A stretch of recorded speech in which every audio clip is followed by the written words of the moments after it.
Vamos falar hoje sobre a aula 2 de Roma Antiga, Antiguidade Clássica. Entramos agora no Império Romano. E para falar do Império Romano, eu vou resgatar o finalzinho da República Romana. A República Romana acabou devido às crises sociais e à guerra civil. Nós tivemos Marco Antônio do Oriente brigando com o Otávio, que é o sobrinho do Júlio César, no Ocidente. Desta guerra, a gente teve a Batalha do Áxio, e aí sai o primeiro imperador. Este primeiro imperador, o Otávio Augusto, vai ser um período bem interessante, é um período de paz no Império. Esta imagem aqui te dá uma ideia do tamanho do Império Romano. Lembrando que um rei governa o seu povo, um imperador governa outros povos.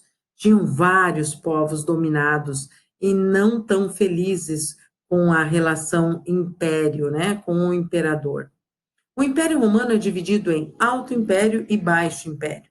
No Alto Império, eu tenho uma relativa estabilidade, relativa paz.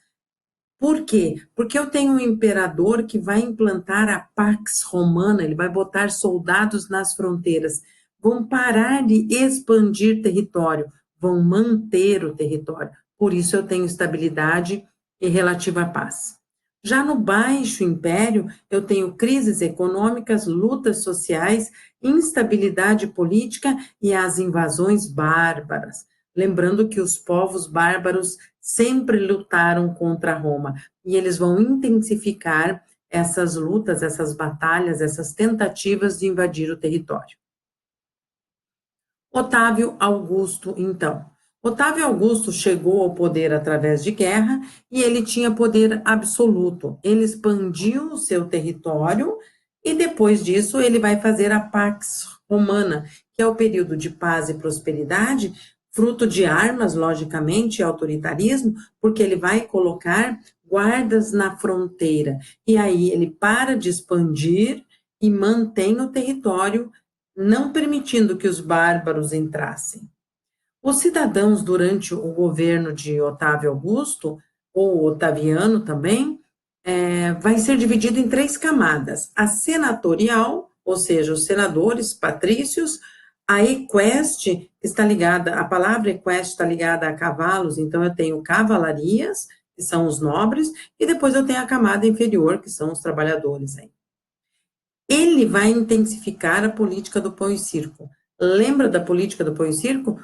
Vou te fazer um plus aqui, ó. A política do pão e circo, ela é aquela de alienação da população.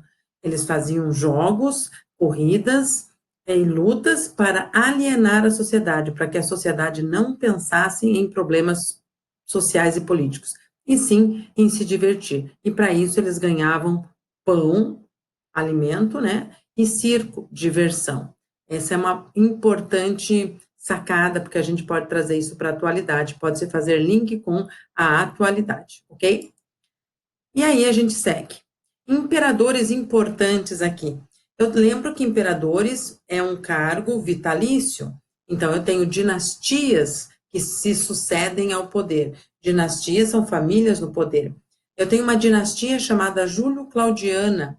Esta é uma dinastia, uma família, né, uma família no poder, que usava como princípio a tirania e a crueldade. Aí eu tenho alguns exemplos. Eu tenho Tibério, eu tenho Calígula e eu tenho Nero. São imperadores bastante cruéis. Depois eu tenho a dinastia Flaviana. É nesse período que foi, no período flaviano, né? Que eu tenho a construção do Coliseu, eu tenho a erupção do vulcão Vesúvio, que vai por fim a duas cidades importantes, né? Pompeia e Herculano. E eu tenho a diáspora dos judeus, aquela que no ano de 70 os romanos expulsam os judeus da terra prometida, né? Que é a Palestina. E eu tenho dois importantes imperadores, o Vespasiano e o Tito. Vespasiano é o construtor do Coliseu, o início, né? E o Tito é o filho dele que termina essa construção. E depois eu tenho a dinastia dos Antônios, ou Antonina, é onde o direito romano, que é uma das heranças culturais mais fortes de Roma, vai ter grande destaque, principalmente com o imperador chamado Adriano. Roma, nesse período dos imperadores, torna-se um centro comercial bem importante. Eles ampliam as estradas, os arquedutos. Arquedutos são aquelas construções para trazer água para a cidade. Eles têm moeda única. Esse período é o período de ouro de Roma. E aí nós vamos para o Baixo Império. O Baixo Império se caracteriza principalmente pela crise que nós teremos aí no sistema escravista. Esse sistema escravista vai entrar em crise principalmente devido ao fim das guerras de conquista, que diminuíram, então, o fluxo de riquezas e também a quantidade de escravos. E aí eu tenho dois imperadores bem importantes fazendo duas leis muito importantes. É o Constantino, imperador Constantino, que faz um Édito de Milão.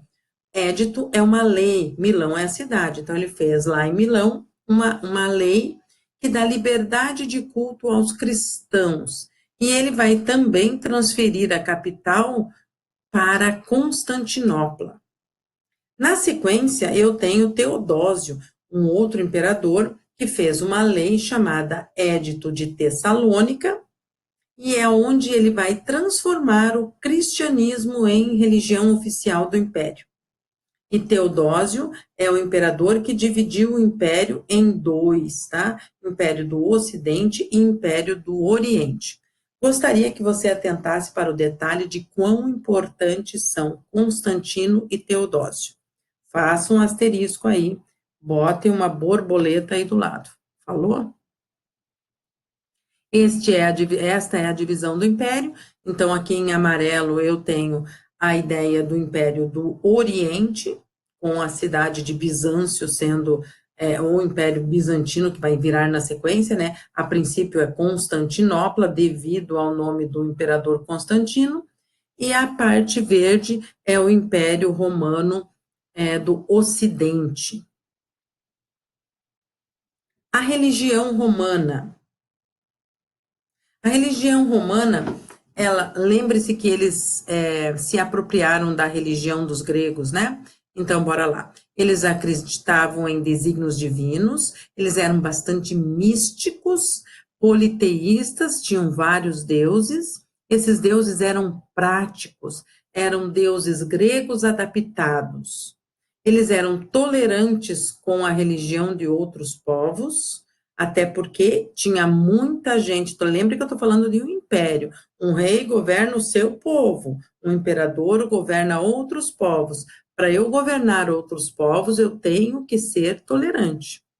Eu tenho, neste caso dos romanos, deuses lares. Eles cultuavam os seus ancestrais, os seus antigos familiares, né? Os mortos.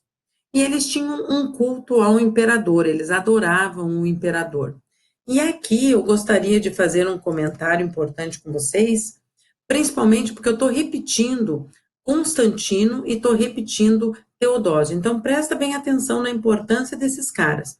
Constantino, lembram dele? Ele fez o Édito de Milão. Botei o ano aqui, mas não há necessidade, mas pensa no seguinte, qual a importância de Constantino? O Édito de Milão. O que é o Édito de Milão? Ele é uma lei que dá liberdade de culto a todas as religiões, inclusive aos cristãos, que nesse momento estavam no subsolo de Roma e eles sobem, podem cultuar o Deus único. E já Teodósio fez o Édito de Tessalônica, e isso ele fez lá em 380. Importante dizer, ele deu a liberdade para os cristãos no Édito de Milão. Constantino deu a liberdade para os cristãos. Já Teodósio, ele oficializou a religião católica como a única permitida, passou a ser a religião oficial de Roma. E isso vai mudar tudo. Lembra que eu acabei de falar para vocês que eles eram politeístas, com deuses práticos? Passam a ser monoteístas. E, gente, é muito difícil impor Deus para um adulto. E é isso que vai tentar ser feito aqui. Não vai dar muito certo, vai ser um dos motivos da queda do Império, que a gente vai ver agora. A queda do Império Romano.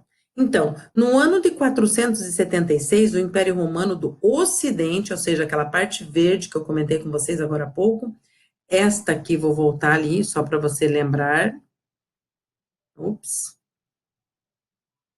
Aqui, esta parte verde é a parte que vai cair, a parte em amarelo permanece, vai ficar ali durante uns 1000 anos, mas a parte verde, que é o Império Romano do Ocidente, essa vai cair, ok?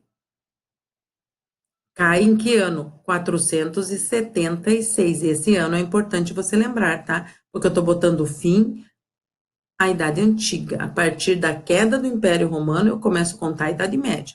Por que que o Império Romano cai? Ele cai devido às invasões bárbaras, à pressão dos bárbaros, que estão chegando em Roma de maneira muito violenta, a disputa entre generais, a disputa pelo poder entre generais, eles querem o cargo de imperador, e temos aí uma crise escravista, está faltando escravos. Por que está faltando escravo? Porque eles pararam de expandir território. E a principal fonte escravista são, né, as guerras de expansão. E o cristianismo, a imposição de um único Deus, vai causar guerra civil. E isso vai somando aos outros, né, a crise escravista, o cristianismo, a imposição do cristianismo, a disputa entre generais, as invasões bárbaras, vai derrubar o Império Romano. Então, quando o Império Romano cai, aí nós vamos entrar em Idade Média. Qual a herança cultural dos romanos? Bem, nós temos várias. A arquitetura é bem importante. Arcos e colunas, arquedutos, estradas, pontes. O direito como base jurídica ocidental. Se você vai fazer direito na faculdade, fatalmente você vai cair no direito romano. A literatura, Virgílio, o autor de Eneida, os dramaturgos, a questão do teatro, o historiador Tito Livio, que falam sobre a Idade Antiga, a religião, que num primeiro momento era politeísta, antropomórfica, lembrando forma de homem, né? E num segundo momento vira a nossa, a monoteísta cristã. E assim, gente, a gente termina Roma. Preste atenção nas questões religiosas, faça no seu caderno o esqueminha de política, economia, sociedade, religião, grife a sua apostila e tente fazer os exercícios referentes a Roma. E dúvidas, vocês têm o meu e-mail e podem me achar também nas redes sociais. E vamos falando. Até mais.